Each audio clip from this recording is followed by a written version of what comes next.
हुजूर ने फरमाया अल्लाह उस शख्स के चेहरे को तरोताजा रखे जिसने मेरे से कोई हदीस सुनी, फिर जैसे सुनी उसको वैसे आगे पहुंचा दिया। एक और रवायत के अंदर आया है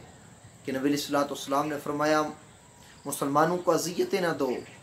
उनको उनके किसी गुनाह पर आर न दिलाओ, शर्म महसूस उनको ना हो, ऐसा कोई उनको गुनाह याद न करवाओ। और नबी सल्लल्लाहु अलैहि वसल्लम ने फरमाया,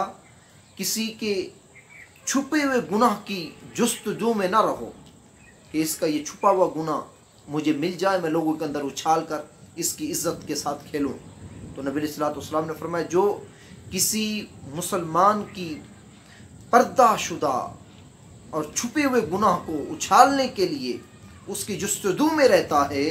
तो अल्लाह तबारक ताला उस इंसान को उसके घर के अंदर भी जलील व ख्वार कर देता है और रुसवा कर देता है।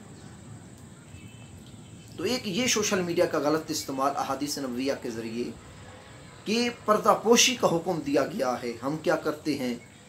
वीडियो वायरल करने के लिए, अपने चैनल के व्यूअर बढ़ाने के लिए